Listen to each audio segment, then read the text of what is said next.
Hi, Chris from Woodsman Spirit Channel here. How's everyone doing? I missed you through the winter, so let's get going today. I want to have a look at a few of the projects I have going and just tell you what's on my mind.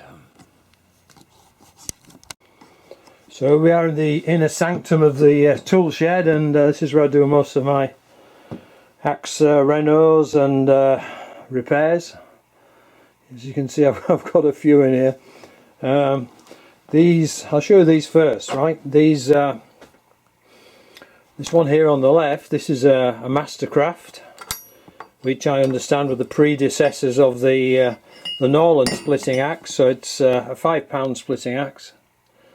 And the haft on it was pretty much shot, so I decided to take the haft off and start to clean the head up a little. But unfortunately I noticed there is, I don't know if you can quite see it there, there's a, so on my thumbnail is there, there's a crack. I don't know if it goes all the way through, but I think probably what I'll do with that is I'll grind it out and weld it. I've done that before and it seems to work okay. But yeah, good old 5-pound. Don't know what year those were made. It's not the modern Canadian Tire Mastercraft. It predates the days when things were manufactured overseas. Now this is quite a special axe for me. This was my grandpa's wood splitting axe. That's what he used it for anyway. I think it's more of a felling axe. It has convex cheeks. It's a 4.5 pound L-well. This is War Department issue.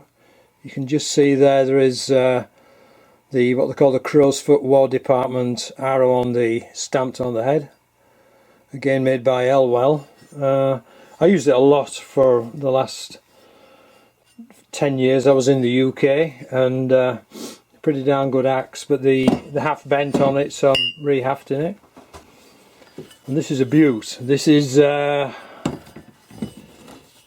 Hults Brooks. I'm a big fan of Hults Brooks, as you probably know for those of you who's watched my videos before. Now this, I understand, is what they call a Montreal pattern. It's got the wider cutting edge on it, and actually quite a nice deep, probably 2.5 inch pole on it there, which is good for keeping the head secure under heavy cutting, right? And a nice long oval egg-shaped hole in the pole. Yes, I'm quite excited about getting this one done. I have a haft almost ready to go into this one. I've started to work on the edge on the existing profile. I don't know how good this profile is, slightly convexed, but I'll try it like this first and make any mods I need to do after some use. That's the way I like to do business.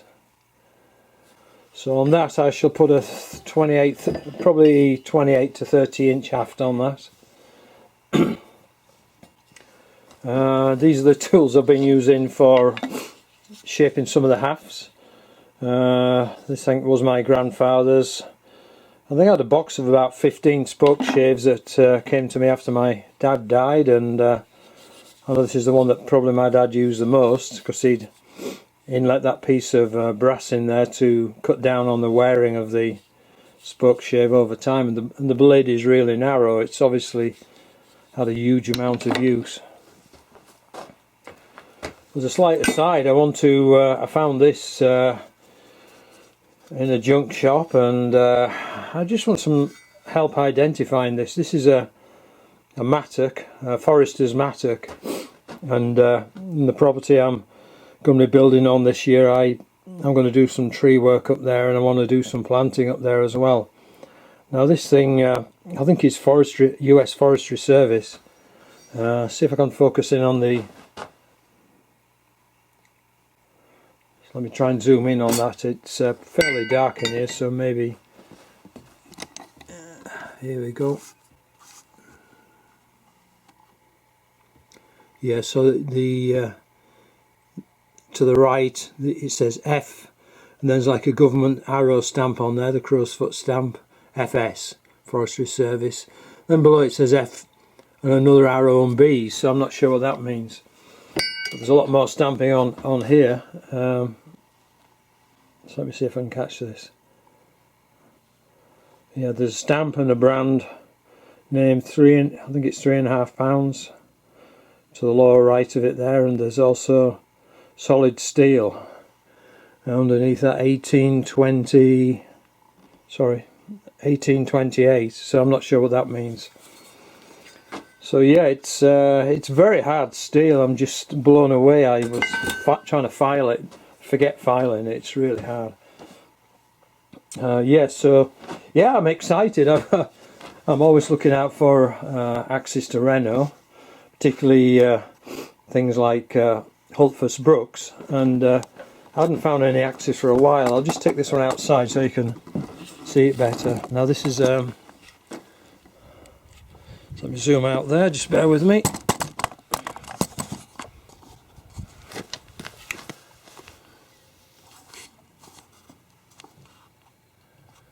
Yeah, so this is a Hultfors Brooks, and as you can probably see, still got the price sticker on it, $8.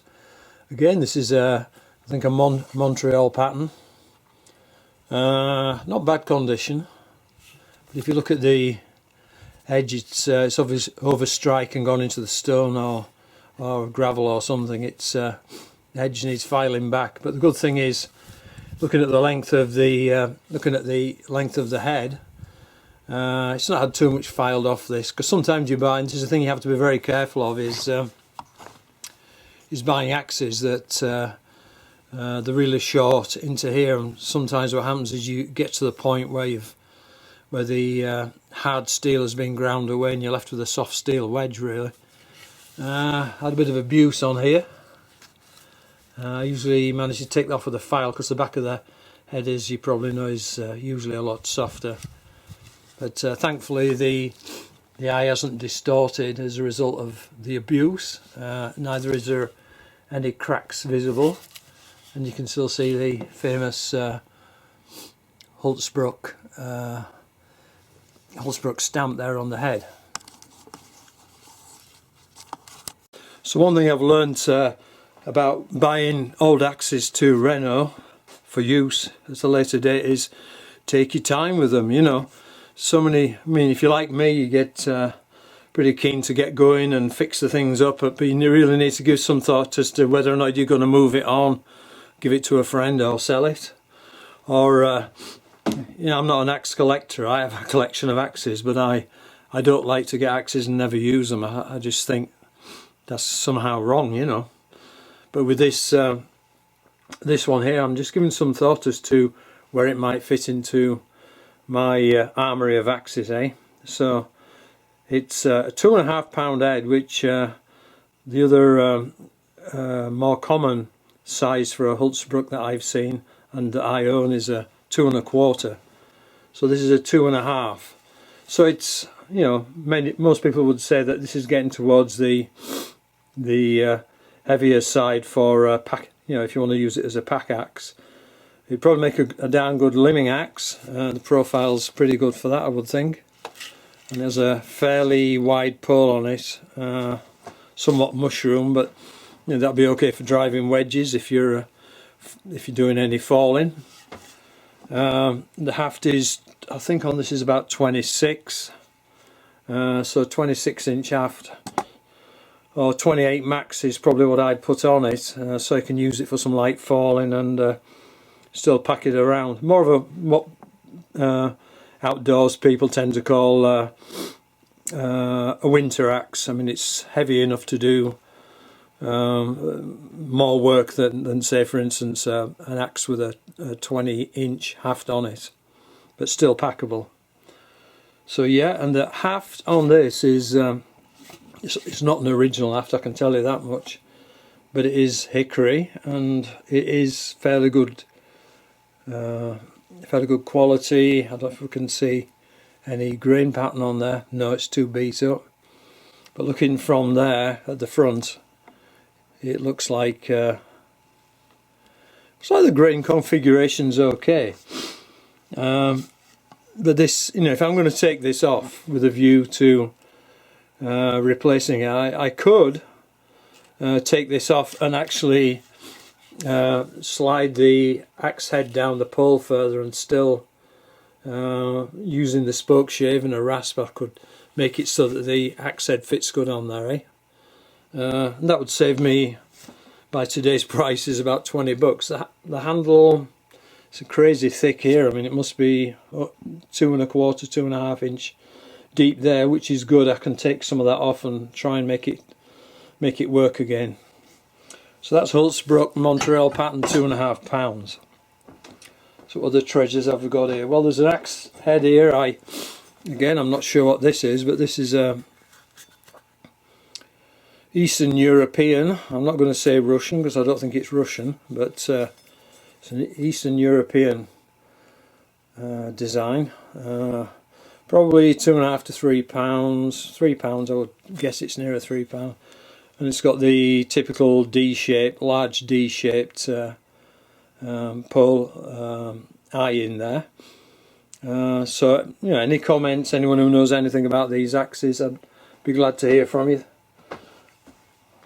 And I've got a Swedish axe here. It's came from a friend of mine who passed. His widow gave me a couple of axes from his shop, and this I don't think this is a proprietary brand that anyone really knows, but it does say on it made in Sweden, and putting the file on, see, it's pretty good steel, but it had some damage to this side, so I've had to use a flat wheel and file to take some of the marks out of the steel, but it's still going to make a nice little, probably 2¼ pound axe. And this is probably my most treasured axe. This is my late father's axe. He was from a line of carpenters, and he also did a lot of woodland management. And this is, I believe, a £4 gilpin. I mean, there's still a stamp on here, but the stamp over years of use has probably almost, oh, there we go. You know, the cross hammer symbol of and solid. It says solid on it, solid steel gilpin. He used to have this axe always razor sharp and use it for pollarding and removing limbs from large willow trees on this nature preserve when he was probably up until he was in his 70s. The interesting thing about this, though, is, and I'll turn the camera around so you can see it, is the custom handle on it. Try and get this thing to stand up properly. There you go. So you can see it's rather a short handle. My dad fashioned this out of a piece of Brazilian mahogany, and he always, every couple of years, would repaint those red bands on it so that when he was out in the scrub in the brush, he wouldn't lose it. But yeah, really nice tool with a lot of history to it. This axe here is a Holtzbrook. I made this for my son when he was about 14. I think I paid £7 for the head, and it's a very common pattern. It's the 0.7 kilo, 1½ pound Holtzbrook. Great piece of steel, slim profile, pretty good condition, $7. Just took the haft off and put a 20-inch custom hickory haft on there, and yeah, so my son used to use this when he was in the cadets, and used to use it for bushcraft. Again, as you can see, like I've with most of my axes, just one wooden wedge in there, leave the whole thing a little bit proud. If you spend a lot of time finessing, fine-tuning and getting a good fit between the haft and the eye, they don't come loose, as long as you keep them oiled, of course. So that's some of the key things in it. Oh yeah, it's never ending here. I'm not kidding, it's crazy. so here, that's better. So who knows what these are? Because a lot of folks don't know what these are nowadays. See, But I got my first one of these about a year ago. In fact, it was this one, and this is a picaroon. And I tell you something, this has been a very valuable tool to me clearing up on my 20 acres up in the mountains, right? I'll tell you why it's useful, because when you're when you've been working all day cutting and your back's starting to feel the pressure, you just strike these picaroons into the wood and flip the log on its end, and great for unloading your truck as well, because as you start removing logs from your truck, you just stick this in the end of the log and slide her off. Dead easy. Makes life easy. You have to keep the point on these extremely sharp. It's almost like a bird's beak. Sharper the better. And this is down hard steel as well. The make of it is Line. So I don't know if that means anything to anybody. I certainly never heard of these before. This is the original haft. It was cracked, but I soaked it in some really weak mixture of turpentine and pine tar. Then I've gone over it several times, and the cracks are slowly closing up. It's still a crack, but it's still strong, eh? And I also have another one of those exactly the same to Renault soon. So here's something I'm really excited about getting on with. This is an amazing Welland Vale. If you can see the writing on the Welland Vale True Temper Black Prince. So this is an awesome double bit axe. Probably, I don't know, £3.5. I think I paid $20 for this some time ago. The blade on this edge is pretty good. It's a nice profile on there, but on here it's got a nasty little nick on it, so I'll have to file that out. I'm going to do it all by hand. I'm not using a power tool on this. But the problem with this guy is, let's see if I can show you here, is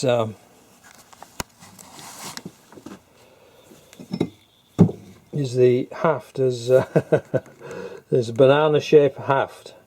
So unless you're cutting round corners, this is not going to be the best thing to use. Also, I've noticed as much as it's quite a nice haft on here, there is a gap between the haft and the eye in the pole. So someone gave me a nice haft, which I think will fit perfectly in here. I think it's 36 inch, yeah, about 36 inch haft. Lovely axe, creates a lot of excitement in the axe community. Yeah, so one of just a couple of double bits I have. Talking of which, there's a bit of a strange, if I can find it in here, this one.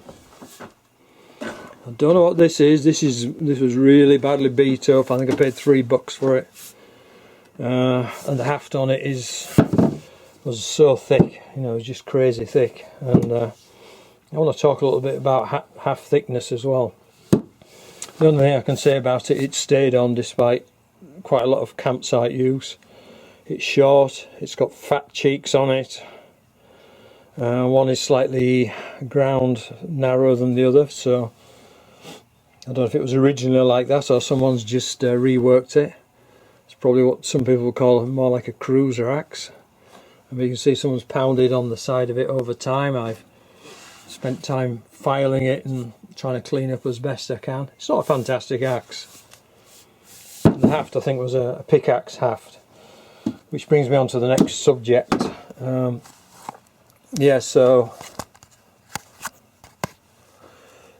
hafts. Now, there's a trend nowadays, and I've probably mentioned it before, and other people have mentioned it, or in the woodsman community, the axe community, is that there's a tendency to make hafts too thick on axes. Whether this is something to do with people thinking it makes them stronger or what, I'm not sure. But just to give you an example of, this is and I've shown this several times before, this is a £3.5 number 7 Bilnas, pretty heavy axe for the length of the haft, 20 5 or 26 inch long.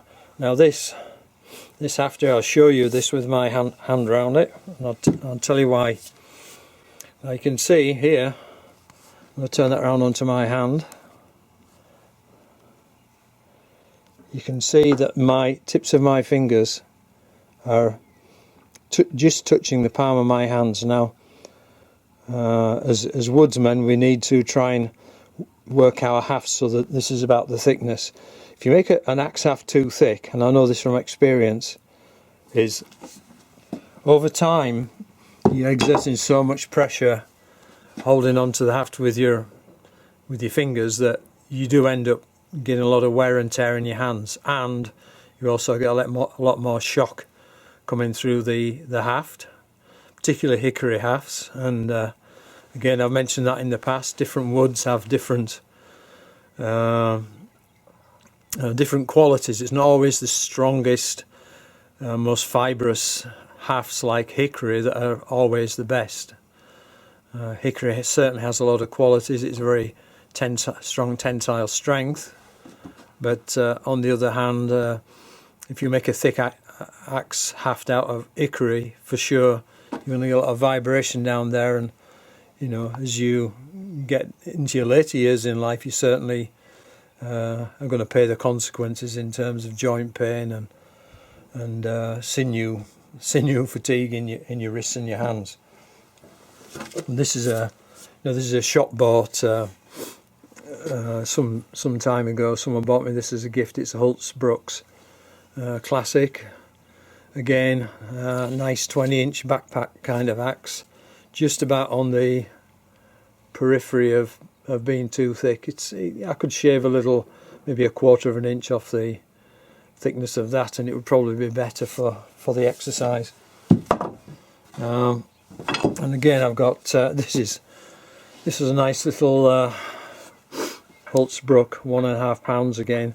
He had this haft on, which was pretty much broken through at the end. I shortened it, but the only problem with this, it isn't a fantastic shape. It tends to slope back. I tried to reuse this, like I mentioned earlier. Sometimes I refinesse axe heads and try to save money by reusing them. I mean, it's fitted on quite nicely.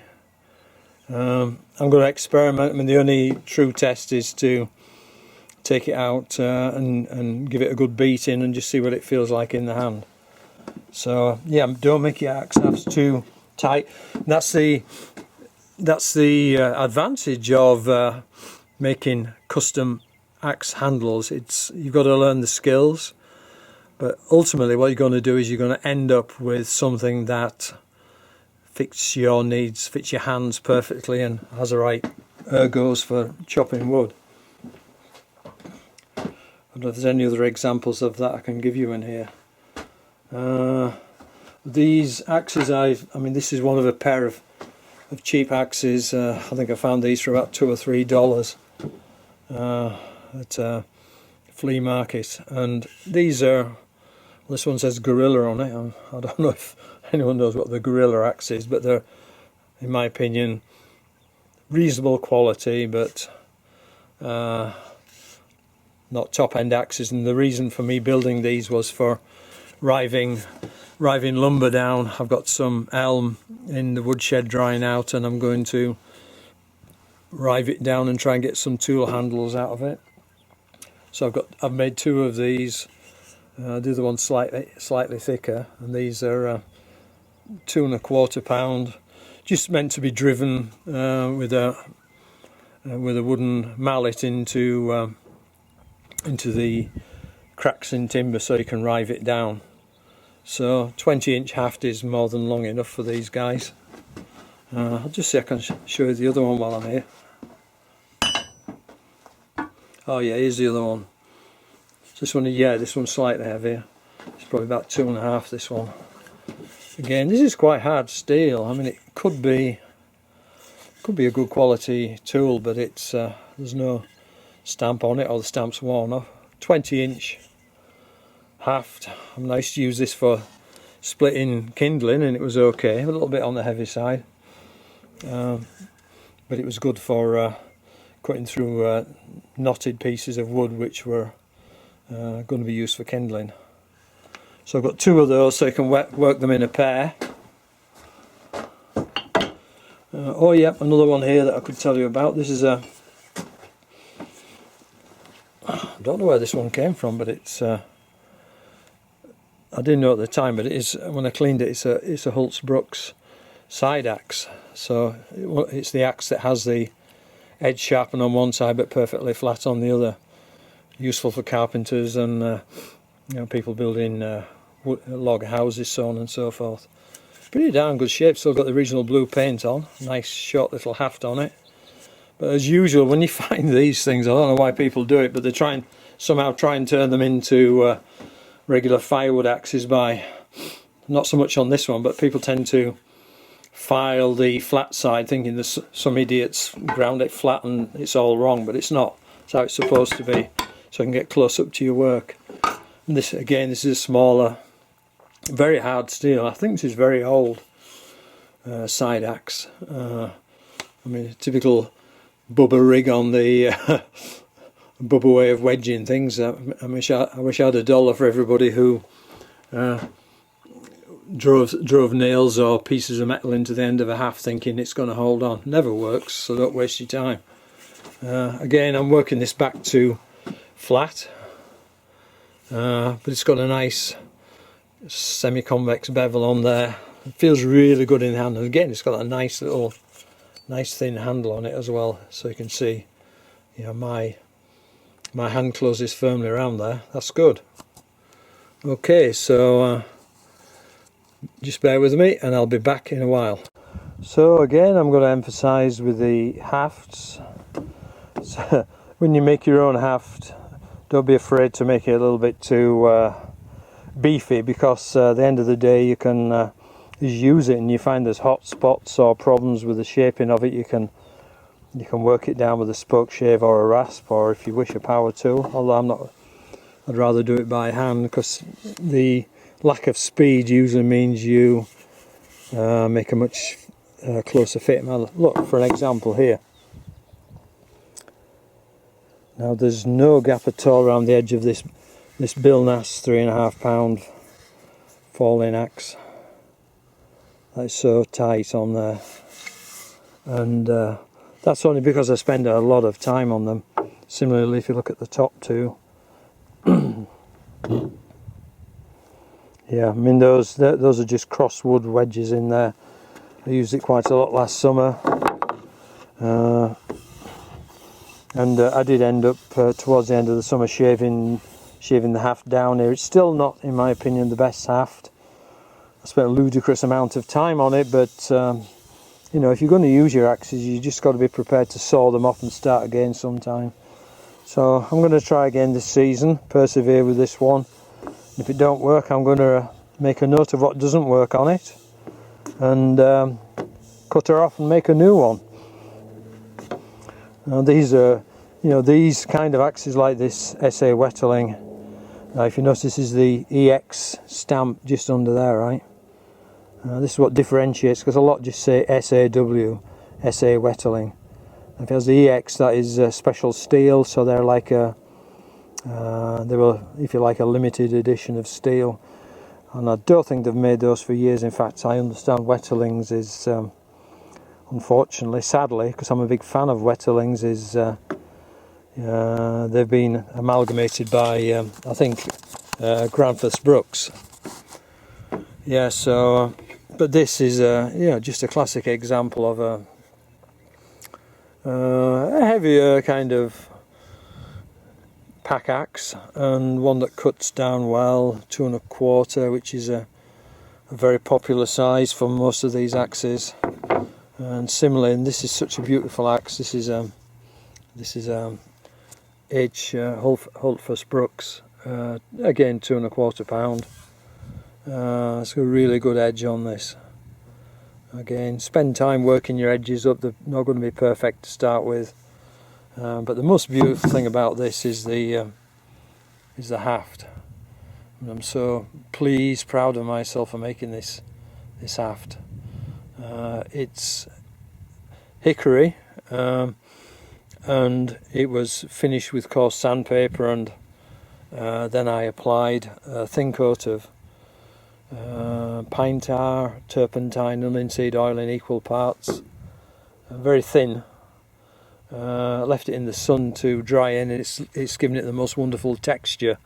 So it brings the grain out, but it's not slippery, neither is it sticky like some of the other hafts I'd previously done.